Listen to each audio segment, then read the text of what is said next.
Everybody say, praise the Lord. Let us open our Bible on Ephesians chapter 6, verse 18. Praise the Lord. Praying always with all prayer and supplication in the Spirit, and watching thereunto with all perseverance and supplication for all saints. All right. Ito po'y matatawag nating instructional message. Nagbibigay sa atin ng instruction.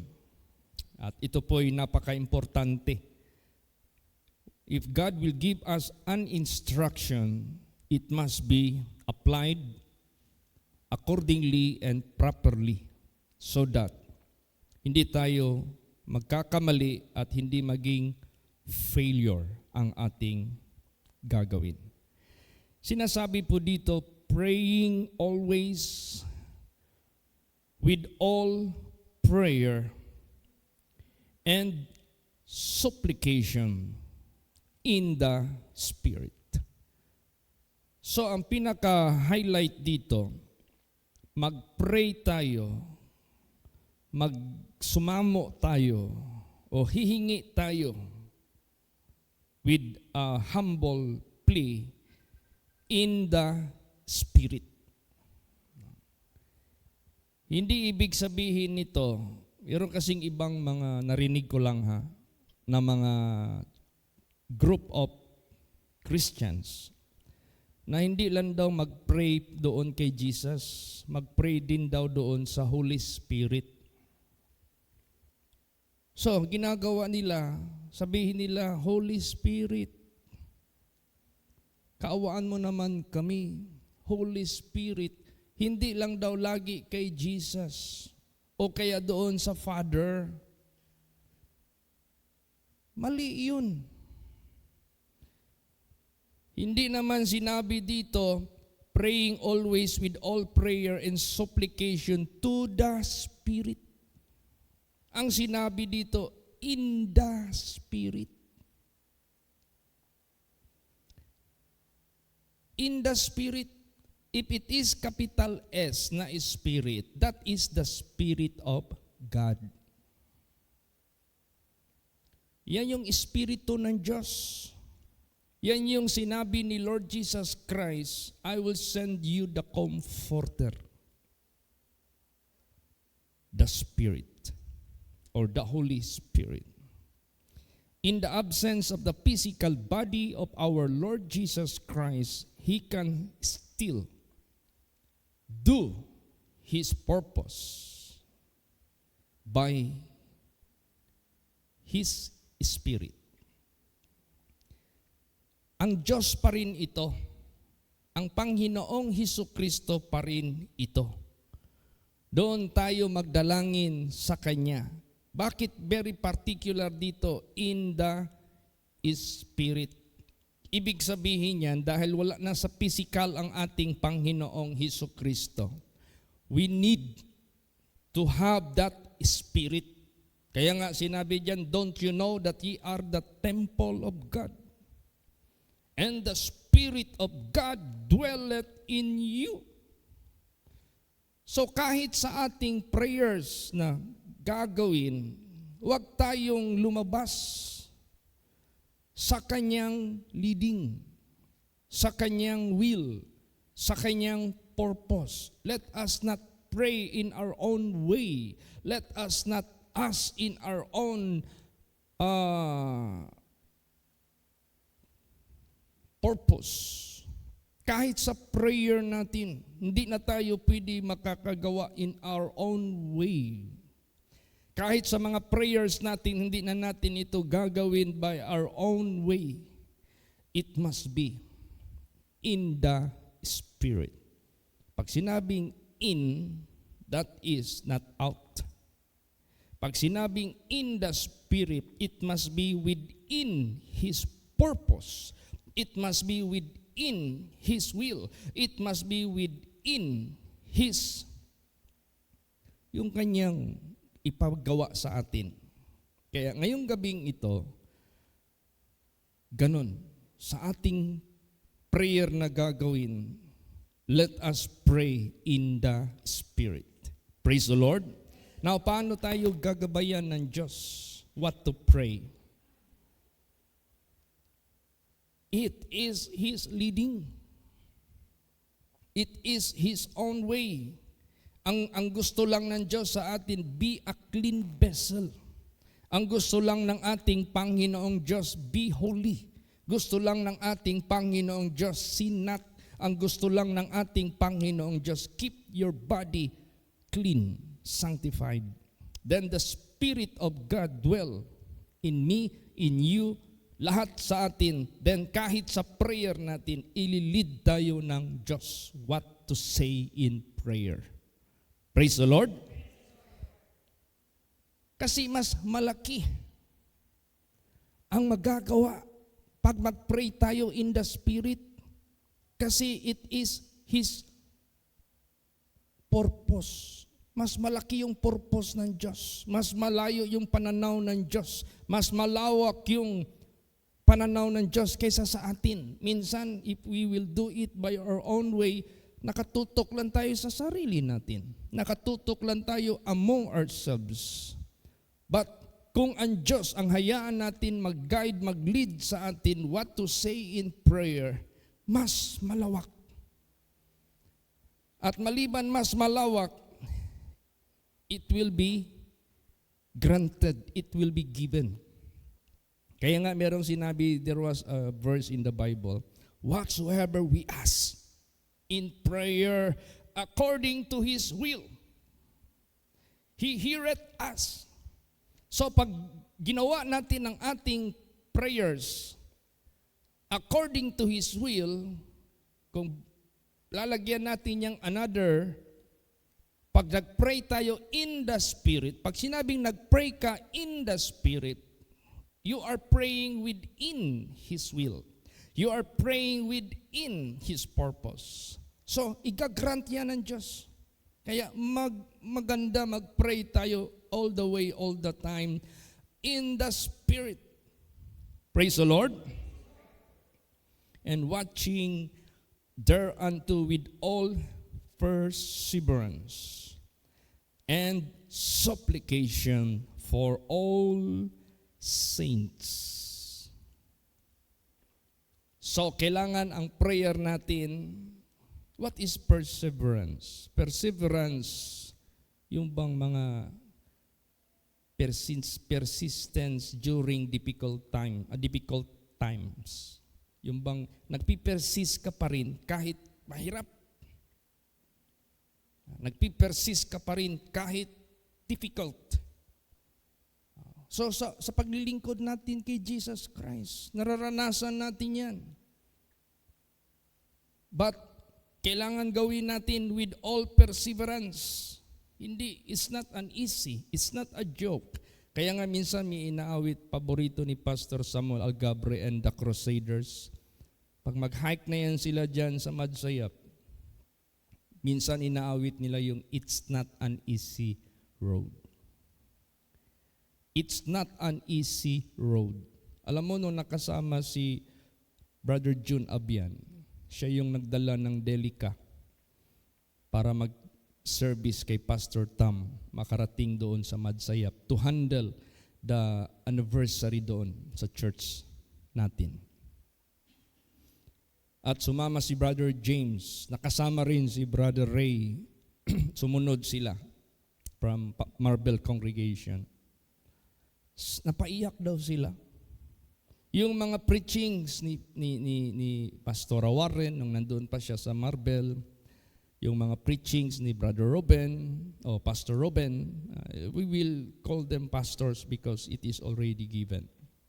Lahat ng mga nag-testimony sa mga preachings ni Pastor Tom, ako, mga preachings pertaining that area, napaiyak sila. Bakit? They realize how difficult is the road going there. Then they heard ang mga testimonies ng mga nabubuhay pang ng mga anak ng Diyos doon. Kinonfirm nila. Lalo silang na-amaze. Kasi may mga living saints pa doon na magte-testify sa mga miracles, works of God. Sa panahon ni Pastor Samuel Gabre, panahon ni Pastor Tam, panahon ni Pastor Rubentan, panahon ni Pastor Warren, sino pa yung mga na-assign doon? At yung mga visitations ko doon. It's not an easy road. Kailangan meron tayong perseverance sa ating pag-handle, sa ating pagharap sa pinagkaloob ng Diyos sa atin na ministry. Hindi ito basta-basta. And supplication for all saints. Isali natin lahat ang mga kongregasyon, isali natin lahat ang mga anak ng Diyos in our prayers. Kailangan yan. At isali din natin ang hindi pa mga saints that they shall be becoming saints also. Na maliligtas din sila. So, una, napakahalaga ang ating prayer na gagawin, prayer or praying in the Spirit. Praise the Lord. Basahin natin. Bakit kaya? Romans 8:26 hanggang 27. Praise the Lord. Likewise, the Spirit also helpeth our infirmities, for we know not what we should pray for as we ought. But the Spirit itself maketh intercession for us with groanings which cannot be uttered. And he that searcheth the hearts knoweth what is the mind of the Spirit, because he maketh intercession for the saints according to the will of God. Yan. Ang Spirit mismo, why we should pray in the Spirit. Because helpeth our infirmities. We know not what we should pray for as we ought. Hindi natin alam ano ang dapat nating i-pray. But the Spirit itself maketh intercession for us with groanings which cannot be uttered. And he that searcheth the hearts knoweth what is in the mind of the Spirit, because he maketh intercession for the saints according to the will of God.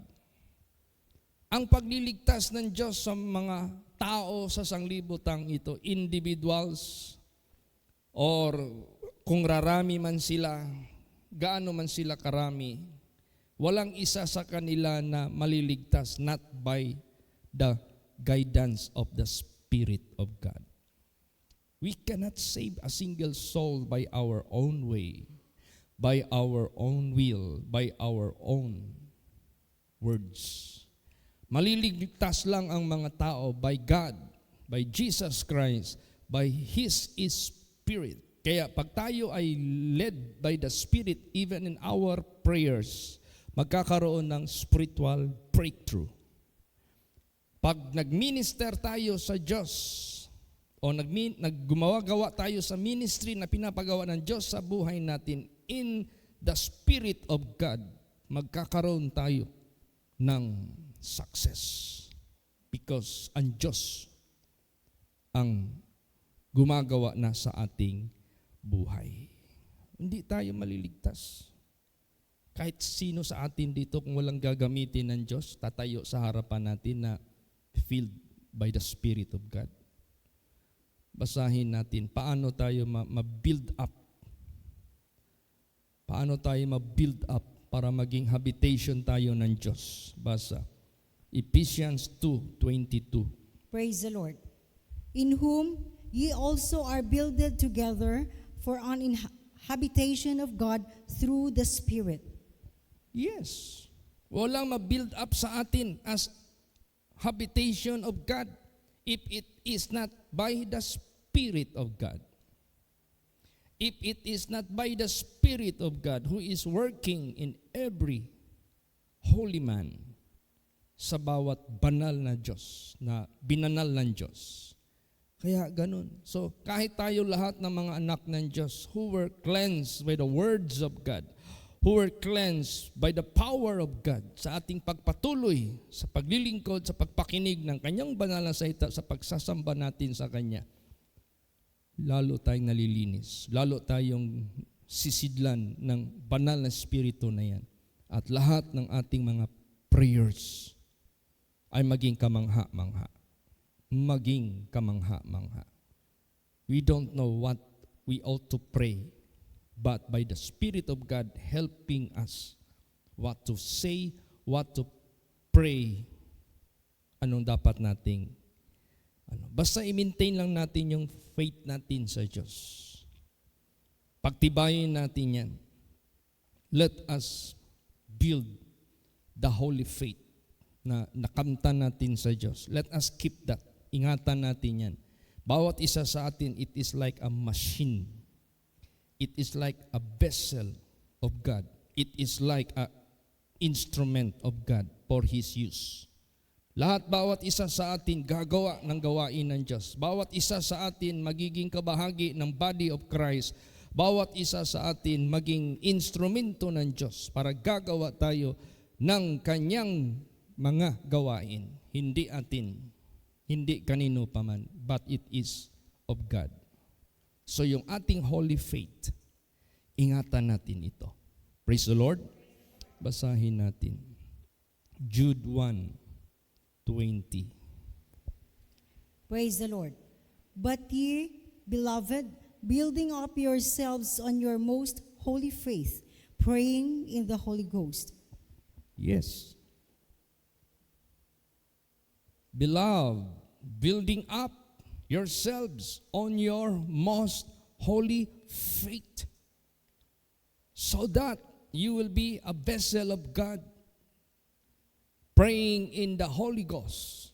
Pag sinabing praying in the Holy Ghost or praying in the Spirit, pag sinabi na ganon, you are doing the works of God. You are saying the prayer that you ought to pray by the Spirit of God. O kaya, mga instrumento tayo. Importante tayo. Malaki ang contribution natin sa gawain ng ating Panginoong Diyos. Gagamitin tayo ng Diyos.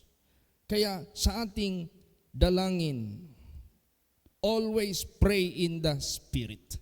Praise the Lord. Para 100% pagbalik ni Jesus, marapture yung mga anak ng Diyos. Para pagbalik ni Lord Jesus, yung mga nag-pass away na, nandyan sa Kanya na naka-endure, mare-resurrect sila kasama sa mga anak ng Diyos sa first resurrection. Bakit? Hindi tayo lumabas sa Kanya eh. It doesn't matter maliit man malaki ang ating grupo. That is not the matter. That matters most. We are within the Spirit of God, doing His own will, doing His own way, doing His own purpose. Praise the Lord. At kung pahintulutan man ni Lord Jesus Christ, kung hindi na sa panahon ko, kung sa panahon na sa susunod na mga henerasyon, lalawak at lalaki ang pinagkaloob ng Diyos sa ministry natin. Kasi sa panahon ni Pastor Samuel Gabriel, yung nag-start pa lang, ilan pa lang tayo? Ngayon tumatanda na kami ni Pastor Tam. By the grace of God, by the power of God, ilan ang binuksan ni Jesus Christ na mga kongregasyon? Ilan ang mga churches na binuksan ni Lord Jesus Christ na Kanyang in-establish? Si Jesus Christ lahat ang gumawa nito. Kung hindi yan sa Kanya, hindi tayo magbunga. Hindi tayo maging successful. Kung sakali mang lalaki, kailangan be careful ang mga sumusunod. Do not get out within the Spirit of God. Lagi ang mga prayers must be in the Spirit para guided lahat, protected lahat. Lahat galing sa langit, galing sa Diyos. Narinig natin yung mga tinatawag na kulto. Yumaman, lumaki ang grupo, rumami ang mga followers. Pero at the end, anong nangyari? Hindi pala in the Spirit. Hindi pala ang will of God, hindi pala ang purpose of God. It is a kind of personal na pamamaraan. Kaya hindi naging hindi naging according sa Word of God. Salingkwahi, kung sa Bisaya pa, hindi na ayon sa katotohanan ng Diyos. Yun ang pinakaingatan po natin. Let us always pray in the Spirit. Praise the Lord. Para lahat ng hingiin natin sa Kanya, galing sa Kanya. After all, ang katotohanan, siya na ang gumagawa sa atin, hindi na ang sarili natin. Basahin natin. Philippians 2:12 and 13. Praise the Lord. Wherefore, my beloved, as ye have always obeyed, not as in my presence only, but now much more in my absence, work out your own salvation with fear and trembling. For it is God which worketh in you, both to will and to do of His good pleasure. Yan. Bakit kailangan lagi tayong masunurin? Even in the presence of your pastor, or much more in his absence. Bakit kailangan tayo maging masunurin pa rin? Because it is God that is working in you. Kasi kung hindi tayo susunod lang tayo pag nandyan ang pastor, susunod lang tayo pag nandyan ang membro, kung ikaw ay pastor. God cannot work in you. God cannot work in me. Hindi makakagawa ang Diyos sa buhay natin. Kasi we are disobedient. Pero kung nandyan yung obedience, nandyan yung sanctification, nandyan yung cleanliness, nandyan yung worthiness. So it is God that is working in us, both to will and to do His good pleasure. Even in our prayer, it is God that is working in us, what to utter in prayer. Praise the Lord. So, napaka-importante talaga ang instruction ng ating Panginoong Diyos. Why do we need to pray for the saints? Why do we need to pray for all saints? What is our main objective? Na lahat maging worthy to stand in this present world, having escaped from all the pollution of this world. Na maka-endure tayo lahat. Maka-escape tayo sa lahat ng karumihan, kasalanan sa sanglibotang ito na patuloy lumalaganap, patuloy na sumasagana. Yan na yung dinescribe ni Jesus, in the last days, iniquities shall abound. And because iniquities shall abound, the love of many shall wax cold. But we have to pray. Prayer is essential. Prayer is very important. Tingnan mo si Peter. Nung nakita ni Lord Jesus Christ na the devil, Satan, would like to sift him as a wheat. Gusto siyang isak. Gusto siyang isak. Pag isak ka from somewhere, mawala ka dyan sa tinatayuan mo. Kung ano yung nagsak sa iyo, nag-vacuum sa iyo, papasok ka doon sa kanya. So if Satan would like to sift you or suck you, mapapunta ka kay Satanas. Pero anong sabi ni Lord Jesus Christ? But I pray.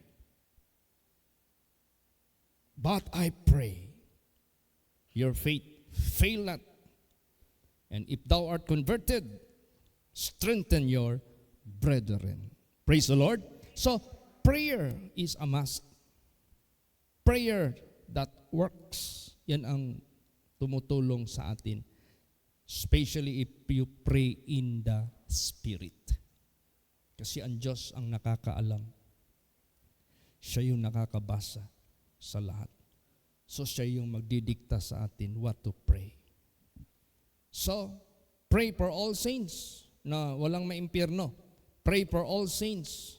Abroad man, dito man sa Pilipinas, walang mag-backslide. until He died. Let's pray for all saints na maka-endure. Basahin natin. Luke 21:36. Praise the Lord. Watch ye therefore and pray always, that ye may be accounted worthy to escape all these things that shall come to pass, and to stand before the Son of Man. Yes. Yan. If we pray among the saints, ito yung ating i-pray. Watch ye therefore and pray always. Na maging prayerful ang lahat. Lagi. That ye may be accounted worthy to escape when every day. Mitukso. Dapat maka-escape ka niyan. To escape all these things, plural, napakarami niyan. And that shall come to pass na nangyayari ngayon ng mga tukso. And to stand before the Son of Man. If in case you are alive at His coming, you are worthy to stand before the Son of Man. To be taken away. To be caught up into the sky. Yan ang napaka-importante na maka-endure tayo lahat. Praise the Lord. Maging steadfast tayo, maging unmovable tayo. Always abounding in the works of the Lord. At alam mo yung ating selebrasyon. If lahat ng mga membro execute the love, di tayo mahirapan. Praise the Lord. Di tayo mahirapan. Bawat isa pag mayroong pag-ibig, talaga yan. Mag-release talaga yan. Ano yung nakikita niya na nararapat gawin? Hindi na niya iasa sa iba. Hindi na niya itulak sa iba. If God gave you such power and strength to do it, do it. Praise the Lord. Gawin mo. So kung yung love at saka faith ng bawat isa sa mga anak ng Diyos, nandyan makikita. Active. It is working. Kumikilos. Hindi tayo mahirapan. Hindi tayo maging deficit. By the grace of God, by the power of God. Basahin natin. Pilimon 1:5. Praise the Lord. Hearing of thy love and faith, which is of us toward the Lord Jesus and toward all saints. Yan. Naririnig ang inyong pag-ibig at ang inyong pananampalataya na inyong ipinakita sa Panginoong Hesus at sa lahat ng mga banal. So ibig sabihin yan, there is no such spirit of covetousness, but it is all support for all saints. And this is being done. Iginawad mo yan kay Jesus Christ. Lord, because I love you, because I serve you, therefore I will work with you for all saints. Since this June 15 is for all the saints, this is for all the people of God whom you bless, whom you save, whom you transform. I will support this event. I will execute my love. I will execute my faith na hindi ako mauubusan if I am going to give such thing. Praise the Lord. Praise the Lord. Yan. Hindi tayo mahirapan. By the grace of God, by the power of God, kaya ngayong gabing ito, everyone must pray in the Spirit so that whatever God will dictate to us, do it. It is not you who will do that. It is not us, but it is God that is working in you. But kung tayo ang gagawa, it is so limited. Pag tayo ang gagawa, it is so small. But if we let God work in us, if we let God utter what He wants us to be uttered in our prayers, super. Hindi mo kayang ma-imagine. Praise the Lord. Dakila yan. Hindi natin kayang isipin yung power ng ating Panginoong Diyos. Just do it. According to His leading, according to His guidance. Basta ano yung nakikita natin na necessity, then execute your love, execute your faith dyan sa ating Panginoong Diyos. Ngayon, iset aside na natin yung saints. Tapos na tayo dyan eh. From verse 1 hanggang latest na verse na binasa kanina, this is for all saints. Pag sinabing all saints, these are the saves, yung mga niligtas na ba? Active na, ongoing na paglilingkod kay Jesus. Mga buhay pa ba? Na naglilingkod sa Diyos, na nakasama ng mga anak ng Diyos. Ngayon, merong gustong ipapray ng Diyos sa atin. Kahit hindi na sa mga saints. Meron na naman tayong another na dapat i-pray. Praise the Lord. So that they shall be coming saints. Basahin natin. 1 Timothy 2 verse 1. Praise the Lord. I exhort therefore that first of all, supplications, prayers, intercessions, and giving of thanks be made for all men.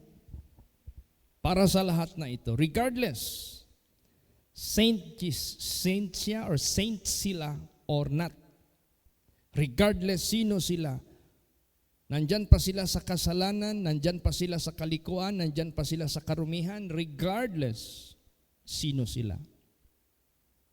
Kahit nagbalintong-balintong ang ilang kinabuhi, never mind. Just pray for them. Praise the Lord. I exhort therefore that first of all, supplications, prayers. Ano yung supplications? You are begging humbly for something to God. Yung bang pagsasamo, yung bang paghingi na with all humbleness and with all, yung bang talagang earnest talaga yung hinihingi natin. Hindi lang taphaw. Pag sinabing supplication, that is not just a prayer, plain lang, hindi. Merong merong tinatawag na, meron siyang something na kaiiba. Para bang tao na patayin ba? Tapos mag-supplicate siya sa magpatay sa kanya, ganun. Yung grabe yung kanyang pag-struggle. Huwag mo akong patayin. Kailangan ko pang mabuhay. Yan yung supplication. Now, sino ang pipray natin? Yung mga tao lahat. Lord, bigyan mo pa sila ng pagkakataon makarinig ng iyong gospel as what you have made to my life. Lord Jesus, bigyan niyo pa sila ng pagkakataon makarealize sa kanilang kanilang kasamaan, kasalanan. Yun yung supplication. Praise the Lord. Hindi yung nag-pray ka walang laman. Nag-pray ka walang weight. Nag-pray ka walang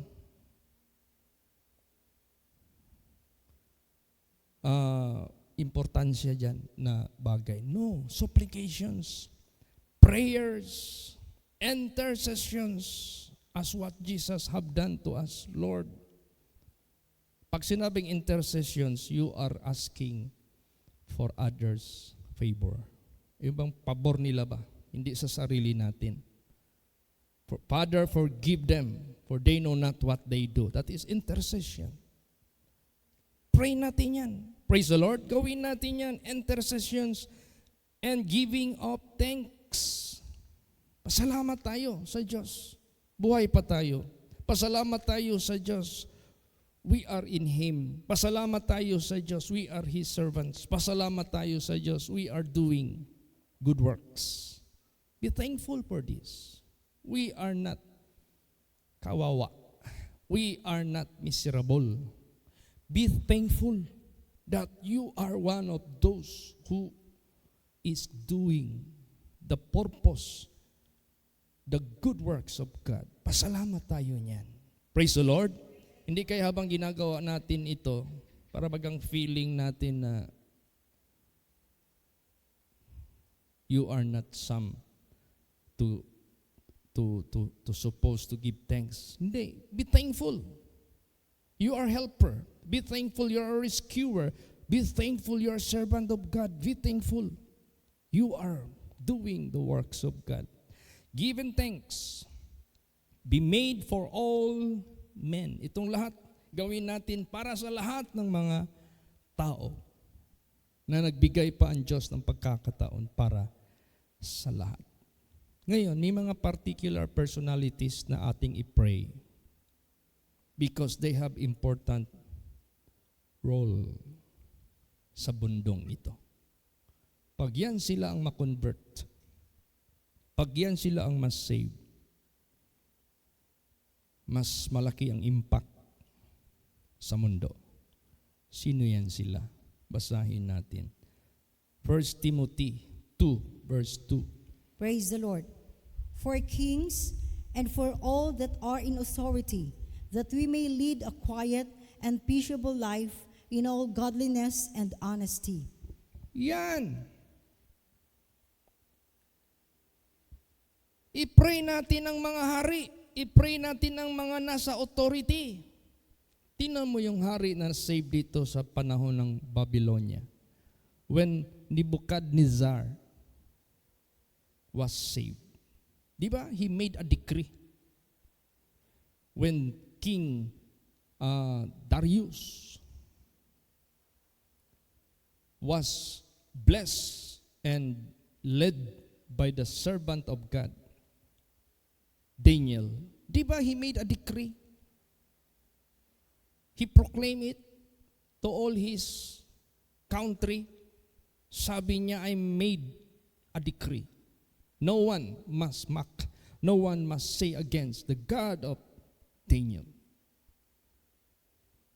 O di ba ang laking impact?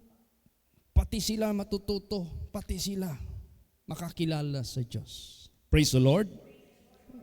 I-pray lang natin. Walang mawala sa atin. If that is the leading of God, pray. And expect there should be something will happen. Hindi pwede yan na walang mangyayari. Hindi pwede yan na walang outcome. There is a outcome. Meron yan. Masarap talaga mag-pray in the Spirit. Praise the Lord. At idalangin natin na marami kasing nag-hands up. Pastor, magpa-ordain ako ngayong June 15. Pastor, magpa-ordain ako ngayong June 15. Pastor, magpa-ordain ako ngayong June 15. Sabi ko kay Pastor Tam, they should handle first a congregation. OGT muna sila. If these members were already baptized and active for so long time in our congregations, they might handle Sunday school, they might handle already preaching in the absence of the pastor, but bago sila ma-ordain, they should handle a congregation. OGT muna sila bago sila ma-ordain. That is part of the qualification and training sa magpastor. Kailangan mag-actual ka muna. Kasi yung dinadala mo, sila yung makakita sa iyo. Yung dinadala mo, sila makakilala sa iyo. Whether you are a man of God already, whether you are filled already with the Holy Spirit, baka maya-maya iba ang makilala sa iyo sa buhay mo. You are not a man of God. Hindi ka pala tao ng Diyos or woman of God na magtayo, mag-handle ng Word of God. Yan. Yan ang i-pray natin. Praise the Lord. Pag napasahan yan, then ma-ordain. Praise the Lord. Yan ang kailangan natin ngayon. Marami yung mga mabubuksan. May nag-text sa akin, taga Buena Vista, Pastor Chit, nagdamgo baya ko. Nag-celebrate na daw ta dinhi sa Buena Vista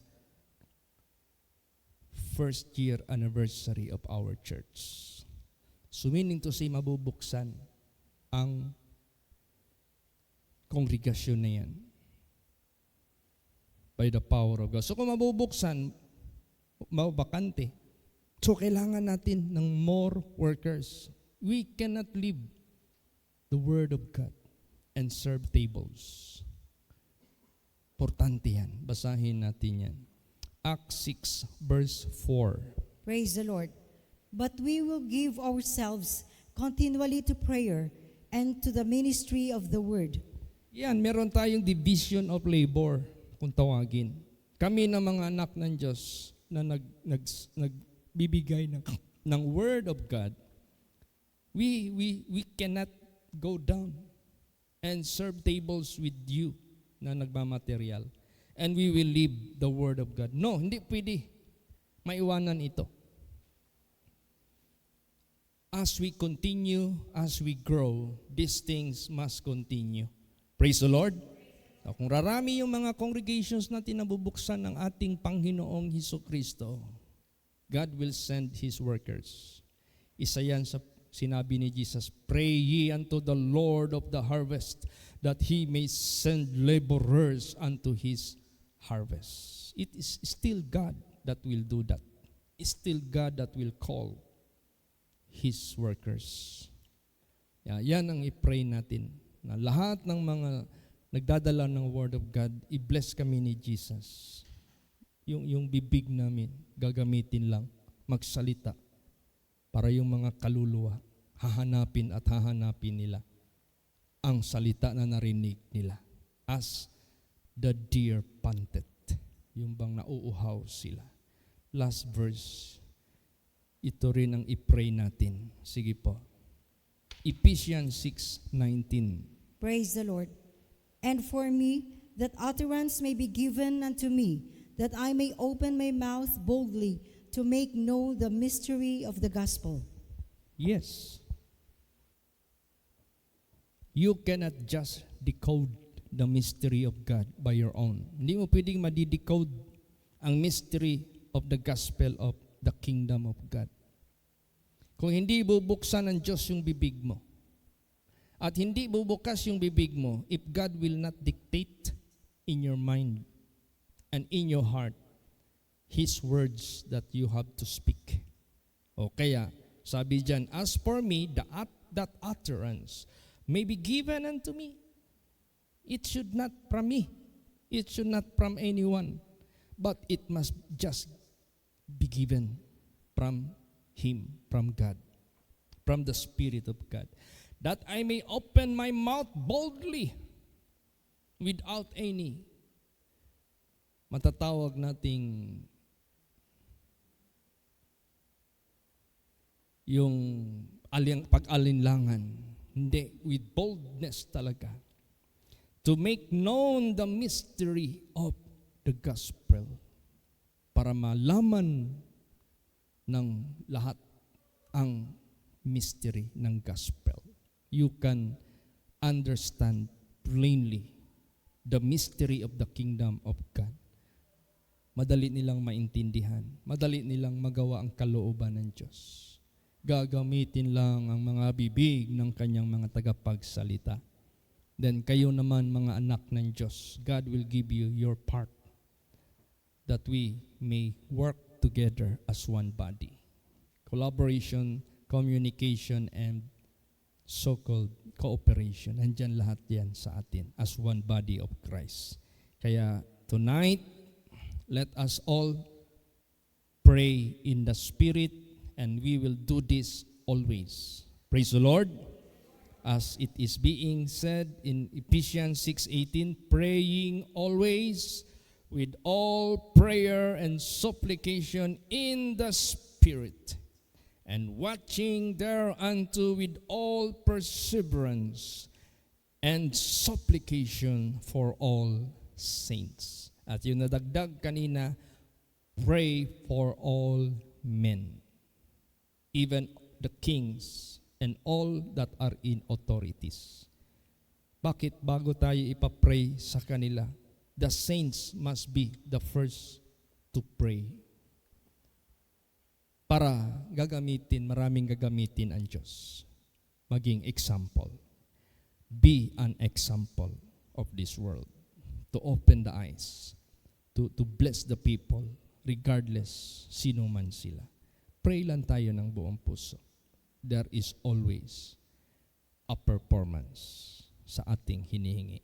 Basta ano yung i-lead ng Diyos sa atin, let's pray. So i-pray natin ang preparation ng ating June 15. That is not only June 15 that will start at 12. 13th, may mga activities na yan. 14th, meron na yan. 15th, meron na yan. 16th, some of them will be going back. Let's pray for all these things. Praise the Lord. Magsitayo po ang lahat.